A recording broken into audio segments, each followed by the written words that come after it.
how people did it, but I guess that's what. What, like, so if someone writes to you, like, you have an automated response? You could, yeah, there's different ways, or someone like clicks on to like follow you, could send responses, or. I will say though, so my boss has that, and her automated response is a red heart. And when I first got it, I was like almost like turned off by it because it felt so unauthentic. Oh, that's weird. But you ever see people when they say like comment below and we'll send you this PDF? You never. Correct. So it's for stuff like that, like comment peptide, and we'll send you a peptide, and then it goes to like a sales link. Oh, I get that. But she has this like automated heart. And so like you could be like, you're a bitch and a hoe, and then you get a heart, and it just feels like you didn't see that because you wouldn't have sent a heart, right? No, yeah, that's weird. Yeah, I don't like it. I mean, I don't know if I could tell her that, but I don't like it. That's good. Okay. Oh, hey. Hey, Dan, your beard's glistening in the sun. Did you put beard oil on today? Jojoba. That's like the flavor of the week. I'm sure you'll order something different next week that's better than jojoba after you figure that Hazel, out. no. Move. No. Oh, no. Hazel's in trouble. No. Go lay down. Go lay down. So talk about opening up the restaurant. So I don't even know where to start. I think that Dan had this great idea. That's where it starts. I Great guess idea. so. I don't really think it was a great idea. I think it was a combination of different thoughts in the beginning. I think we knew that we were kind of starting this brand new chapter in our lives, and that we needed something / wanted something that was our own. And we knew that the best path would be to own our own business. But starting our own business from scratch was not in the cards. Something you'd already done, really hard. What could we do? And we researched a lot of businesses before the restaurant came about. Hence, great idea. It was, but I think I was really scared about it because my dad owned restaurants and is in the industry, and everyone says the same thing when you see them. And I recently ran into somebody actually just yesterday, and I haven't seen this person in a while.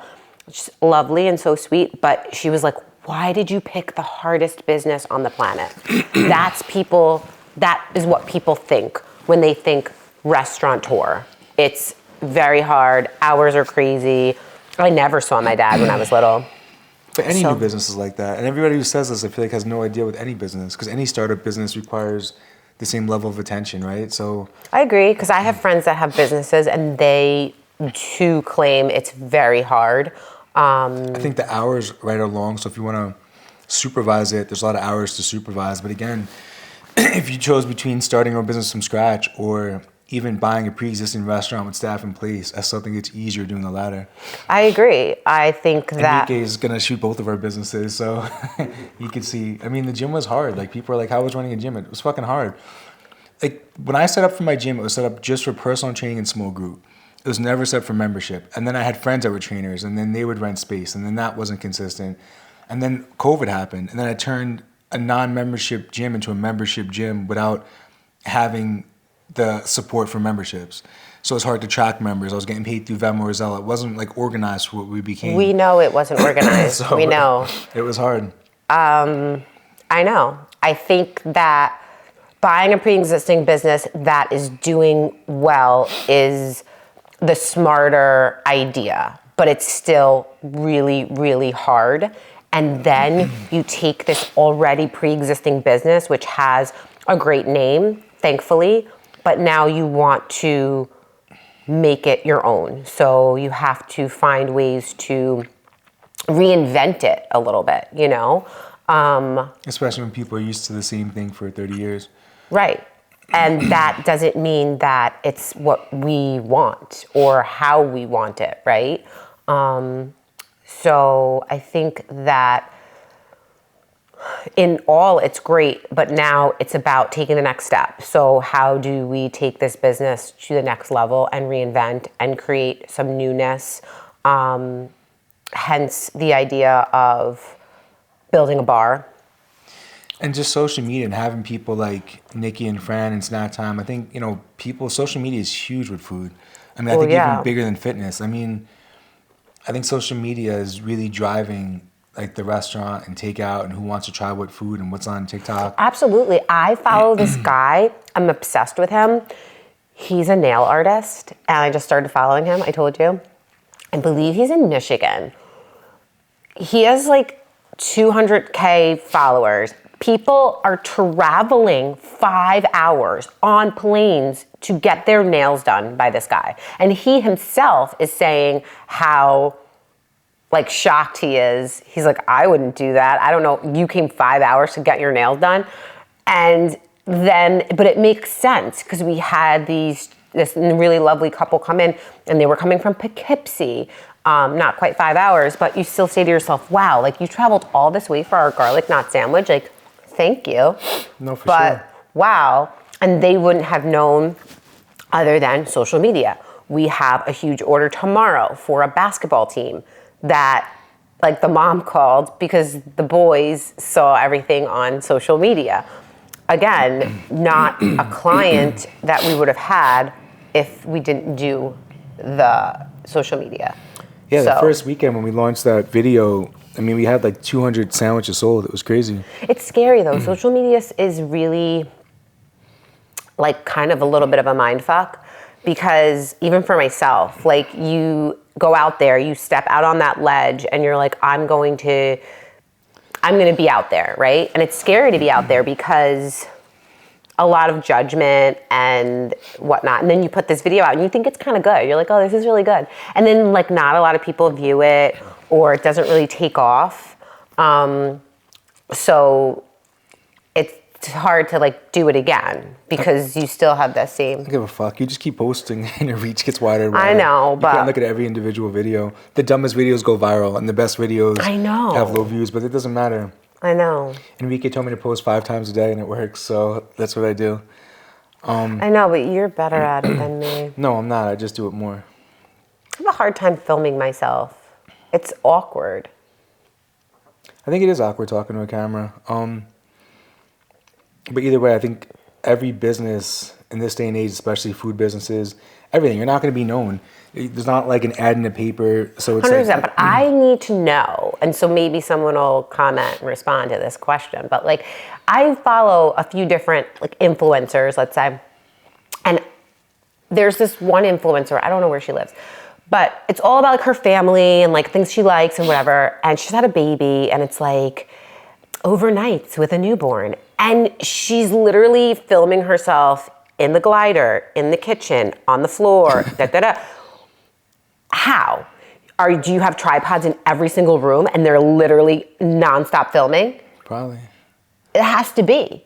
Like it makes literally she's rolling out of her bed, waking up, and it's being filmed. Like she's exhausted new mom. She didn't get up, press start. So are you literally filming yourself as you sleep? But I think a lot of Instagram is like us, like a reality show in someone's life. And I think people tune in to watch that show. And like I look at her page and I'm like, you deserve all this success because whatever the fuck you're doing is a lot of work. It's a lot of fucking work. And the bitch looks good. Like she looks good. Like she just had a baby. Like she's like on fit. Like she wakes up and she looks kind of good. Like it's crazy to me, honestly. I think the more people could see in like your life and relate to your life, you're gonna have a better following. You don't understand. I'm a mother. I have 3 kids. She's recording herself brushing every kid's hair, putting it in a fucking bun, brushing their teeth. But then do the opposite. It would still be popular. I'm not saying it shouldn't be popular. I'm fucking watching it, but I'm like not watching it like, wow, like what toothbrush is that? I'm like, how the hell are you recording all this right now? You've got to she must have a tripod in every single room of her house, legit, or she's that like, well-to-do now or whatever, that she has a videographer 24/7 in her house. Can we have Enrique follow us 24/7? I mean, if Enrique filmed me every day, I think I would have 1 million followers. I think people are interested in what I'm doing. Do you brush Coco's hair every morning? Definitely not, but I could do a video on cutting clumps of hair out because she hasn't brushed her hair. But like I do like really good makeup. It may not look good in this light, but people ask me all the time. If I did a video like that, I think it could go viral. But I can't video myself. It's weird. I think it is weird. I think And that's it's weird angles. And then you're like, do I really look like that? Because sometimes I look in the mirror, I'm like, wow, you look really good. And then I see a video or a picture of myself and I'm like, damn, you do not look good. Or is that what other people see? I always think you look good. I just want to do videos on cologne. When can I get to this point? Okay, it's fine. But I really think you always look good. I don't think anybody. I just don't care. Like I'm like I know you I'm don't. like driving. I have like a zin in my mouth. I have a zin here. You can't see it. Alps, You do. not You zin. have like a right. Is it Oh, right there? My Alps. Not Zin. Zin sucks, but people don't know Alps. But I don't know. No, but you do. You always look good. Even when you like thirst trap, it's like, wow, like how did you, even when you thirst trap in the gym, like how do you get the picture? Where are you putting the camera? Like, I think I even question that. On a tripod, in the corner of the gym. I know, it's nobody insane. is. But it's like a good photo. I mean, I don't know. Okay. And then you thirst trapped in front of the tree. I mean, that's new. I don't know that anybody's done that before. You know, I'm glad I decorated it so beautifully so you could get naked in front of it. But yeah, I mean, those are like really good photos. So like you're like that, like influencer. Well, because half of the thing we're doing is restaurant, the other half is fitness and peptides. So people need to track your journey. No, I mean, I think it's incredible. I don't know how you established the like physique with all the Skittles that you consume. Do a lot of Skittles. We should show them the snack drawer. We have a snack drawer and it has rollout trays of Sour Patch Kids, Starburst, and Skittles, which are my favorite candy, and Reese's. The error I made when I first started dating you was following you in the eating and eating all that candy as well. You maintained abs and mine just got further away. So, yeah.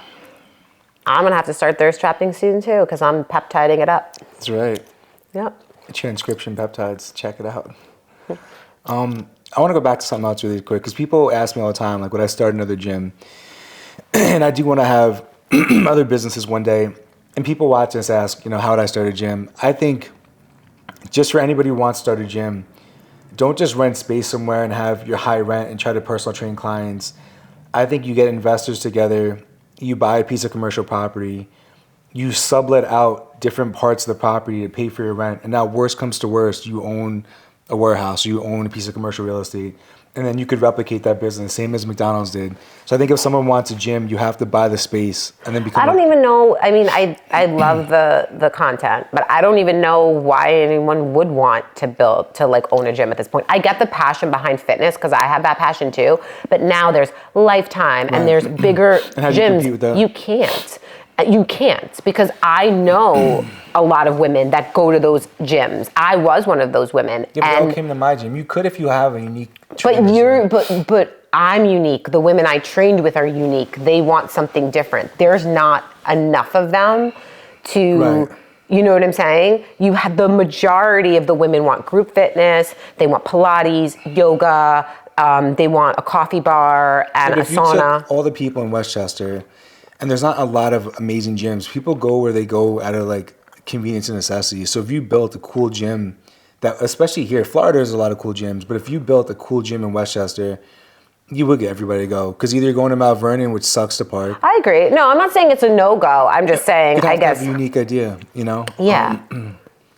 But I think that's why I am happy to see you venturing more into like Couch podcasts are hard.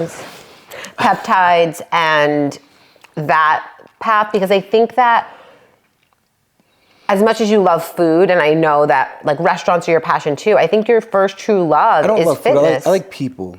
I Right. never had one garlic nut sandwich. I don't even really care so much You about. never had one? No. I never had it either. I don't like the vodka sauce. It's heavy. Oh, don't say that. I like vodka sauce. We have great vodka sauce, but it's too heavy. I don't do heavy pink sauces. It's so funny. I haven't had one either. I just do Skittles. But people seem to really like them. But I like the chicken franchise a lot. That's kind of my thing. I'm just saying that I'm glad you got back into that like world more, because I think that it's really your first true love. I love fitness, and the last year selling the gym and not being in fitness, I always like reading and helping people and coaching. And then I came across a peptide company in California that asked me to help them do some content, which is fun because it gives me a purpose to film. And then recently my friend started a company, asked me to join him. So we joined, co-owned transition peptides. Transition. You keep saying the wrong word. Transition. You're transitioning, so you don't know. From a boy to a man. But I think it's fun to stay active with that field, and it's something I personally do. So I think anything you do is easy, right? So if I'm filming a video anyway. It's easy if you're passionate. So if you're not passionate about something, it's not going to do well, and you can feel that from somebody. I feel so much passion from you when you talk fitness. And I think that it's important for you to like always be in that world a little bit. And there's nobody that knows more than you. And it's not just because I love you that I say that. Because I'm so smart? No, I don't think you're that smart, actually. You can't spell for shit. But I think that there really, truly is nobody that knows more about the field than you. I think there's a lot of fakes out there and people that read stuff and like regurgitate it, or they just hit it big. It reminds me of my dad. My dad is the best chef I've known in my life, right? He's my dad, but he's so good and he's so smart and he's really well read. But you know what? He just wasn't in the right place at the right time, and he always says that. So then you have people like Emeril Lagasse. He's a fucking idiot, but he hit it big. He was in the right place at the right time. He had a little slogan, whatever it is. So Christian from Fortina. Correct. Like all these people, and some of them are good at what they do, but they just happen to be in the right place at the right time, and their success grew, right? So you are better than any of the people I see out there on Instagram, and you just have to be in the right place at the right time and that right person. And it's all I don't know if it's luck, but there's like an energy or something. I think online now is something, I think online always where you could reach so many people, right? So anything you're doing, you could reach masses of people is huge, whether it's getting known, whether it's building up an Instagram. When Instagram was growing fast, I didn't think to grow it. And I had friends that grew 3 million followers. I know, right? You missed that window, you feel like. Sure. I mean, not that it's lost, but I'm just saying when I think about it too, I had no clue about it, but if I had done even a little bit of what I'm doing now 10 years ago, forget it. My friend Billy sat there and built a vacation page where he just posted different spots. And he built a cute animal page. And he posted cute animals. Yeah. And he built it up to millions of followers and then sold it. Billy, if you're watching this, everybody used to make fun of you, but I knew what you were onto. And now he just chills home and builds Instagram pages. I know, it's but really you can't cool. do it the same way. So it's No, that ship sailed. What he did is over. And what is going on now, it's all still attainable, but it takes longer to be legit, and it takes a lot of work. Like this woman who has a fucking tripod in every room. Yeah, I mean, look at some of the top people now when they're putting out content. Wait, also, going back to her, not why she's on the top of my brain, but she was pregnant for 9 months, whatever. We need to get Wait, she did this thing, so now she's done, the baby's out, right? So she made a video every month for the 9 months of her husband doing something stupid, tapping, whatever it was. And then created this video. So she's been it's insane to me. Then I think how present are you when you're doing that? Yeah, I see people that try to capture every part of their life. I think it's weird. She's capturing every moment of her life. I mean, she literally is she's pumping.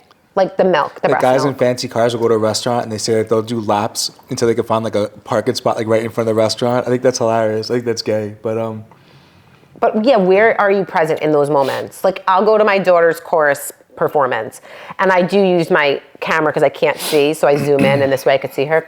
But if I'm videoing it, I'm not really in the moment and watching it, right? So I think it's nice that when you meet an influencer who really is a cool person, not a tool bag. I have friends that are into fitness, and if you talk to them in real life, they're so fucking boring. They're just lame. Yeah. And then other people, when we met Nikki, and they're really just cool people. Yeah, so real people that had like that, worked really hard. Yeah.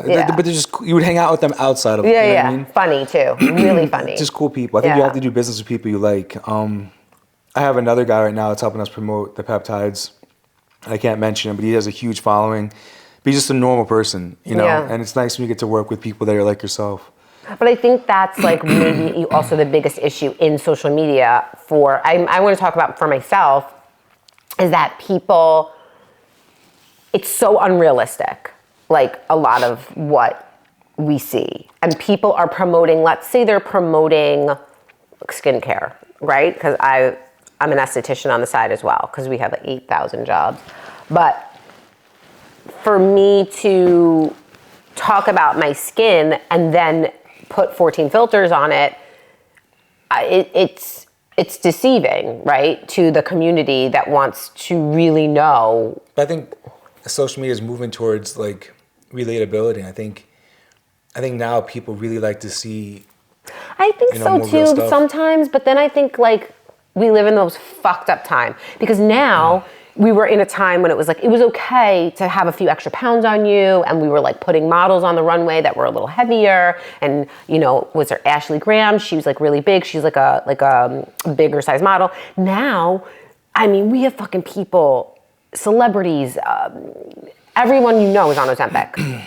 Everyone. And now we're going toward this like really skinny. So I think like, yes. I think if you post a picture of a beautiful person, you'll get a lot of views. But getting a lot of views is different than building a real audience. So you could build a really big reactive audience by being natural. And it might not get as many views as someone posting an amazing fitness picture. But that's not, unless you're doing OnlyFans, it's not building the content anyway. I considered that. So, I don't know. I think to build a responsive audience, I also think that you're right. You said this the other day. I follow some like interesting people that like to the average person would probably not be that interesting. But there's like this one woman, she lives in Chicago, and it's just like the day in the life of her as a single like 40-year-old, no kids. And she does this same thing. She literally like gets out of bed, makes her bed in the bed, makes coffee, gets ready. And nothing she does is really special, but she does the same thing every day. So you go back people wanting like to routine. see that. Yeah. Or like a tagline. Like my favorite guy from Asher House. It's rescue day, right? There's so many people I hate that I want to just shit on, and I don't want to be that person that just fucking shits on everybody. So I want to try to be somewhat positive, but like I don't shit on anybody. I really am very like I can't stand so positive. many people. This whole time though, there's like a lot of like dust in the air. You think that's bad for us? I feel like it's very. Is that like in everyone's house? Or is it because we have 5,000 dogs? I don't know. I think a lot of people online suck. I know them in real life, and it's so weird to watch somebody do a video about positivity or being likable and being nice. And I've met these people in the city, and they're fucking tools. And it's like I watch their video, I'm like, Do you know who I want to meet so bad? probably nobody I want to meet. Caitlin Murray. Caitlin Murray, if you're out there, I want to meet you. We both live in Westchester. Let's have coffee. I'm She does obsessed look with funny. you. I like her She too. is so funny. Dan likes nobody that I like online. Yeah, I like her. and she's so funny. Come on. And she's so The fucking guy real. from Asher House is like crying every time he sees Well, a that's dog. okay. That's okay. not I bad. love him. No, but Caitlin Murray made such a. I've been watching her since she's under 1 million followers. She's almost at 2 million followers. She's a fucking regular mom. She says it like it is. Her fucking guinea pig died, and she's like, good riddance. And then, then people were saying to her that she was a horrible mom. And she said, she's like, go fuck yourself then. I don't care. And I like love that about her. And I think if I ran into her at a coffee shop or something, she'd be really cool. Think about this. You have young kids posting Ferraris, or renting a car, buying a car, maybe they have the car. You're on a different algorithm. I don't see that, but yeah. But it's like, you're not really teaching people real ways to do that. I think that's going to be lost. Do you know what I mean? So I could post like fancy cars and you could show people like, this is my life, and try to sell them on something. I think that whole like fronting and whole illusion on Instagram is going to kind of, I think people are seeing through it. Yeah. And now you have more people calling out these lies, exposing people. So I think it has to kind of be honest. Yeah. I think you have to post stuff that really is going to help people. I never saw one person posting all these videos about their wealth that actually shared a strategy on how to actually make money truly You know, They do, but then you have to pay for it. It's like, I can tell you how to, but then you can't believe it because it's like scammy. I think it's hard because, but then if you don't have good content either, you could have the best idea and it won't get across to people. Like people don't realize how most people really could buy a business for a tenth of what the business costs. Like people, nobody's teaching you this. Nobody's explaining this. Yeah. You're fucking Ali Soba buying fucking hot dog stands and showing his fucking G-Wagon and giving quotes on life with his deep stage wisdom and lifting. I don't know who that is. And lifting gloves and this fucking little gym. And it's like, nobody's sharing like real strategies on how to make money, how to get better. And it's just, I don't know why. It's Because I think that the majority of people are selfish. I do. I think we live in a very selfish world. You happen to be very different. And if I wasn't involved in the business, we probably would have $0 because you'd give everything away. This might not be popular opinion. And people right now love Alex Hormozi. He's like I don't know who that is. super smart guy, used to own gyms, created Gym Launch. And I love his content now. But I had a gym. And I got Gym Launch, and it wasn't good.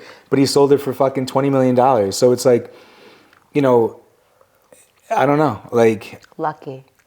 I think he built a good product. I think people don't understand too. When you're building an advertising product for gyms, the cost of ads is different in New York than it is somewhere else.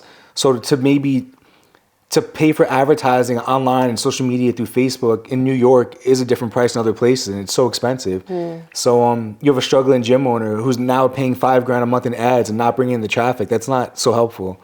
So I don't know. I don't think all these people always have the greatest product. I don't know. I wish there was more useful stuff out there. Like there's a lot of wealthy real estate guys, and you know some people put good stuff out there, but it's like I've seen maybe one really useful piece of content about buying businesses years ago before I bought the restaurant that actually gave me that idea. I didn't buy his course. I just looked into it myself, but it was helpful at that point. I didn't know that there was websites that you could buy businesses. I didn't know there's business brokers. I didn't know there's SBA loans for businesses. So, you know, there's a lot of good stuff out there that people just don't share. Wow. We should share Doug's number. Oh, yeah, Doug. He's so happy we're gone, but yeah. So if you guys want to buy a business, there's people out there that will look over all financials and tell you if it will qualify for a loan or not. We happen to find just a good person, and we'd call him every week and send him a million pieces of paper. He definitely didn't get paid enough to work with us, but No. yeah. But there's useful stuff Doug. out there. Yeah. There's also a lot of dogs that need homes, FYI. And a lot of people that need peptides. Right. So adopt a dog and get a peptide. And then I could start my clone channel. Yeah, I mean that's your cologne obsession's like borderline disturbing, but I mean to each their own, you know. I have obsession with skincare, but not like your obsession with cologne. I could switch to drugs and drinking. No, I mean I really do prefer it. Luckily I love intense smells that are good, obviously. I think that our we smell fabulous most of the time, but there's just so many. Here's the thing. There's so many. When you start off with fragrances, everybody likes something sweet or clean. So like the average person likes, oh, this smells good, this smells clean. When you get into fragrances, you like the weirdest smells. Like I want to smell like a leather book in a library sometimes. And then other Well, let me just tell you something. I think my approach is better. I have a signature scent. And it's like when I walk into the spa that I work at, Christina, she'll see this eventually. She's like, oh, I knew you were here. I smelled you. And it's like I know, it's so good it is a that good thing. people are like, holy shit. Like when you walk in a room, they're not really sure because some days you smell like leather and cherry, and like some days you smell like tobacco. And it's like, we're not sure. It's also overwhelming sometimes in the restaurant, like a little much. You go out with 20 sprays minimum. That's a lot. My girlfriend Patrina, she'll watch this one day too. I love her. She's hilarious, actually. She should have like 500K followers. And she's like, oh my God, damn, he's gonna ruin his shirts with oil from the, as you're spraying so close. Cologne's everything. No, and it's not, it but is. okay, it's like a bold statement. But, you know, health is everything, and then maybe cologne second. Yeah, I don't understand. I feel like they all smell the same. Oh my God. They do. You know, this is a fun fact. I told Dan that he couldn't buy any more cologne. I'm like, you know, take a break. Like, you have plenty of that. Like, there's a lot. You know, take it down a notch. and he secretly started buying them and shipping them to the restaurant. But unlucky for him, I intercepted those packages, and he got caught. Yeah, but Yeah, there's nothing to say.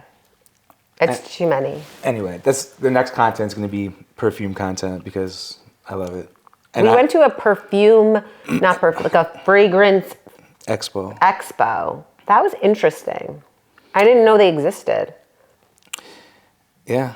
And now It's super all my friends online are fragrance. Shout out to Curly Fragrance, Milan Scents, and Oh, I know about Curly Did you Fragrance know? because of you. Those are my people. I talk to them all the time. We'd leave little voice notes. What about the Joma shop? What's that about? Because they email me all the time. Just a great spot to buy fragrances. Yeah. I actually gave someone a recommendation to buy a fragrance from one of those sites because of you. Yeah, you never buy something in stores. I know, but I don't know if he's fearing that it's like not real.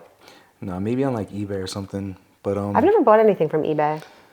I'm gonna say one last thing about fragrance. We're gonna switch it. Okay. A cheap fragrance smells like static, like chaos, like you don't know what's happening. And a good fragrance doesn't matter about cheap. It could be a cheap fragrance. Just a good fragrance paints a clear picture in your head about what it's trying to do. It could be a weird picture. But I it's a think clear that picture. that's probably factual. Hence why I have one incredible, expensive, beautiful perfume. But when you go out every day and you want to change your clothing because you want to model a color or texture that like maybe mirrors your feeling, I am not wearing anything fancy. Style is not in my life right now. it's the same thing with cologne. You want to pick a scent that matches how you're feeling that day. I think this makes me feel happy every day. I wish that would be the case for me Yeah. too. And the color is really fabulous too. It's like purple. I'm almost done with it. I know.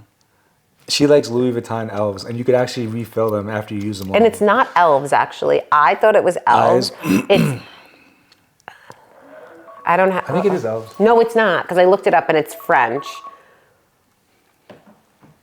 It's like Elle or something like that. I don't know. It's not elves, which makes more sense that it's not, but it's so good. Why did you just tell everybody? That's my signature scent. I don't want everyone smelling like me. We can edit it out.